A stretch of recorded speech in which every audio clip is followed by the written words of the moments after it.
역사가 오래된 경주 신라문화제를 명품 축제로 만들기 위해 예산을 늘리고 시민 참여 프로그램을 크게 확대했습니다. 정부가 최근 편성한 내년도 예산안 중에 포항 관련 사업비가 총 1조 3천억 원 정도 반영된 것으로 나타났습니다. 김무환 포스텍 신임 총장이 취임식을 갖고 4년 임기를 시작했습니다. 지역사회와 긴밀한 협력을 강조했습니다. 여러분 안녕하십니까? 역사가 오래된 경주 신라문화제를 명품 축제로 만들기 위한 프로그램이 구체화되고 있습니다.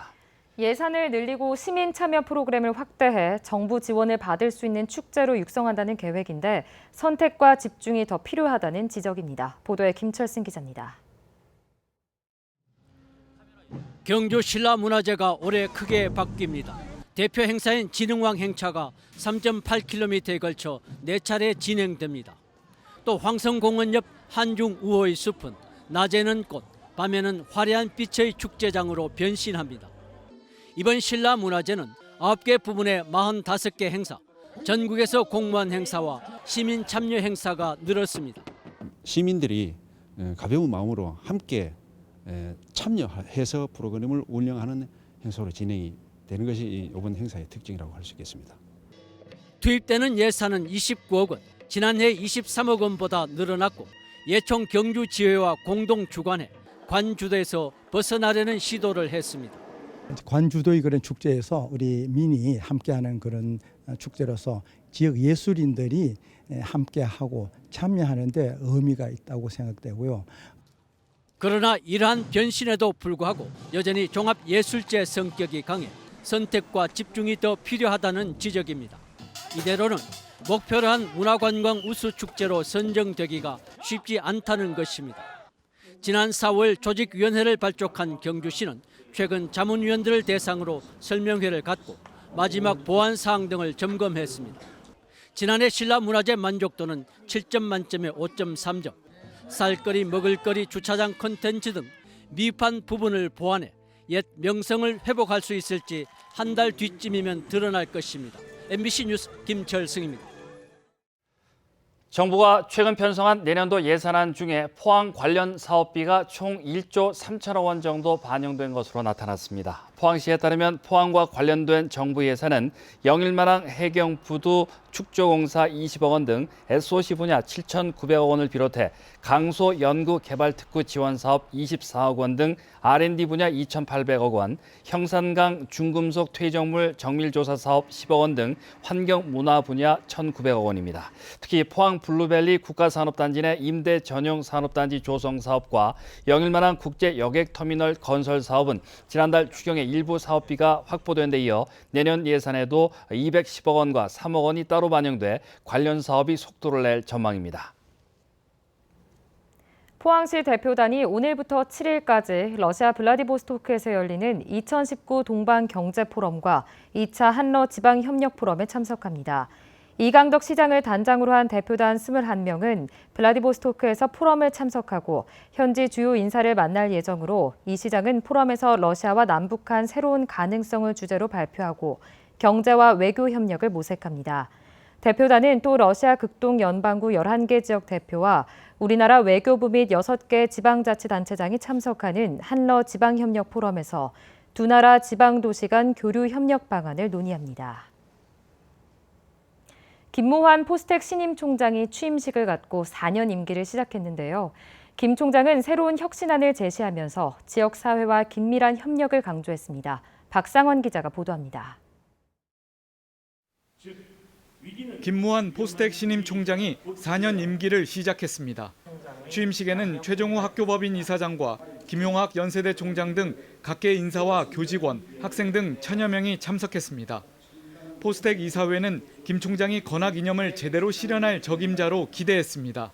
사회적 변화와 시대적 소명에 부응할 수 있는 비전을 잘 정립하여 실행해 나감으로써 포스텍의 새로운 성장 발전의 모멘텀을 만들어주시기 바랍니다. 김 총장은 구성원과 단위 조직이 능동적으로 현실을 파악해 스스로 발전해 나가는 자주관리형 혁신안을 제시했습니다. 각자가 필요한 것을 개척해 나가고 바꿔나가는 변화라고 생각을 합니다. 그렇기 때문에 저는 제가 이끌고 나간다고 생각하기보다는 각 단위 조직이 필요로 하는 것을 알아서 바꿔나갈 수 있고 발전해 나갈 수 있도록 취임 전 첫 행보로 포항시를 방문한 데 이어 경상북도를 예방한 김 총장은 지역사회와 긴밀한 협력의 뜻도 내비쳤습니다. 포스코가 세운 대학이지만 포항시나 경상북도가 필요로 하는 그리고 경상북도의 대학이라고 저는 생각을 합니다.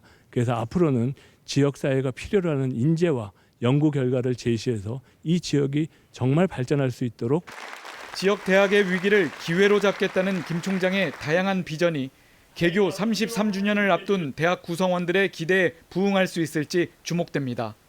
MBC 뉴스 박상환입니다. 경상북도 산하 25개 공공기관과 단체에 대한 경영평가에서 포항에 있는 독도재단이 유일하게 최하위인 D등급을 받았습니다.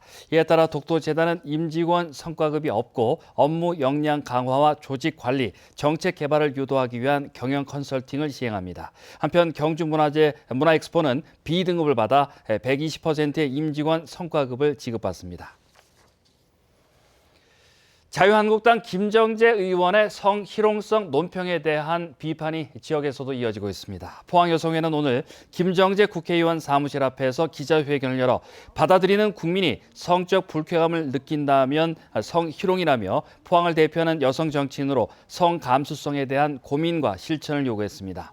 이에 앞서 민주당 경북도당과 정의당 경북도당도 국회의원으로 뽑아준 포항 시민에 대한 치욕이라며 막말이나 성희롱 발언으로 정치 혐오를 조장하지 말고 품격 있는 보수 정치를 보여주길 바란다는 논평을 냈습니다.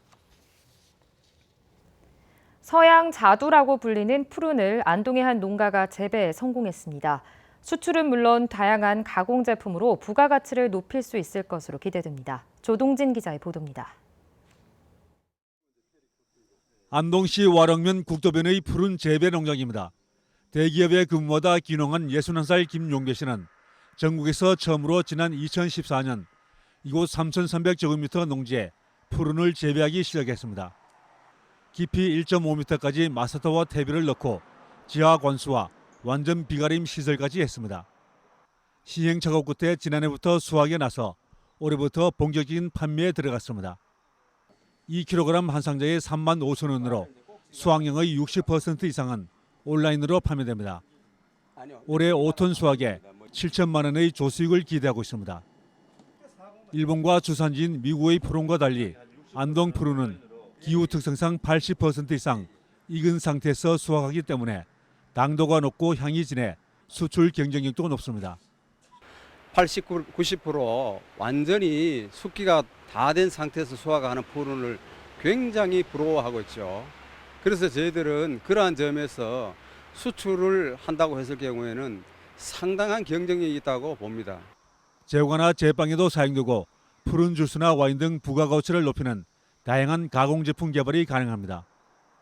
푸른은 눈의 피로 해소에 도움을 주고 항산화 물질의 식이섬유가 함유돼 있어 장 건강에도 좋습니다. 그러나 3년차 이후에 병해충이나 이상 기온 등으로 재배에 어려움을 겪을 수 있어 무분별한 과잉 재배는 주의해야 합니다. 기후도 상당히 연구를 많이 해야 되고 또 새로운 이제 병충해, 그다음에 이제 병균들, 세균들 이런 부분들에 있어서 굉장히 애로사항이 많은 품종입니다. 실험적인 도전으로 국내 최초로 푸른 재배에 성공한 이 농장은 체험 프로그램으로 6차 농업화에 이어 본고장어의 역수출까지 꿈꾸고 있습니다. MBC 뉴스 조동진입니다. 경주시는 다음 달 말까지 국 공유지 등 공유재산에 대한 일제 실태 조사를 실시합니다. 조사 대상은 4만 6천여 필지, 14만 8천여 제곱미터며 조사 내용은 무단 점용과 등록 여부, 대부 관계 등입니다. 경주시는 실태 조사를 통해 변상금 부과나 원상복구 명령, 철거, 명도 소송 제기 등 행정 조치에 나설 예정입니다. 경주시는 24억 원을 들여 이달부터 경유차 배출가스 저감 사업을 확대 실시한다고 밝혔습니다. 주요 사업으로는 노후 경유차 900대 조기 폐차 지원을 비롯해 매연 저감 장치 부착과 전기 이륜차 보급 등입니다. 지원 신청은 오는 16일부터 27일까지 경주시 읍면동 행정복지센터에서 할 수 있습니다. 영덕 핵발전소 반대 범군민연대는 오늘 영덕군청 앞에서 기자회견을 갖고 산업통상자원부에 영덕 원전 예정구역 지정 고시를 해제하라고 촉구했습니다. 이들 단체는 지난 2017년 문재인 정부가 신규 원전 건설 계획을 백지화했지만 3척만 고시 해제됐다며 영덕 군수의 적극적인 역할도 촉구했습니다. 또 오는 16일부터 고시가 해제될 때까지 1인 시위를 벌이겠다고 밝혔습니다. 울릉군이 국토교통부의 통합재난안전체계 구축 사업인 스마트시티 통합플랫폼 기반 구축 공모에 선정됐습니다. 이에 따라 국비 6억 원 등 12억 원이 투입돼 울릉군 스마트시티 관제센터와 울릉알림이 파랑 정보 시스템 등을 융합해 알림이 앱과 연동하는 사업이 추진됩니다. 이 사업이 완료되면 방범과 교통, 재난 등 기존 주민 서비스 외에도 울릉도와 독도를 오가는 승객들에게도 안전과 편의를 제공하는 정보가 제공됩니다. 가을 장마가 연일 이어지고 있습니다. 내일도 비가 내리겠고 특히 오늘 밤부터 내일 오전 사이 많은 비가 예상됩니다. 한편 제13호 태풍 링링이 북상해 오면서 주말에 우리 지역도 간접 영향권에 들 가능성이 있습니다. 안수진 기상캐스터입니다. 오늘도 가을 장마가 땅을 적셨습니다. 내일도 외출 시에는 우산 챙겨 나오셔야겠습니다. 정체전선의 영향으로 비가 이어지는 가운데 오늘 밤부터 내일 오전 사이 시간당 30mm 이상의 강한 비가 예상돼 주의가 필요하겠습니다. 모레까지 예상되는 비의 양은 30에서 80mm고요. 많은 곳은 100mm 이상이 오겠습니다. 한편 제13호 태풍 링링이 점차 몸을 키우면서 한반도 방향으로 북상하고 있습니다. 수요일에는 타이완 동쪽을 통과한 뒤 금요일에는 제주도 남서쪽 해상에 진출할 것으로 예상됩니다. 이후에는 진로가 유동적이지만 우리 지역도 간접적인 영향권에 들면서 많은 비가 내릴 가능성이 있습니다. 자세한 내일 날씨 알아보겠습니다.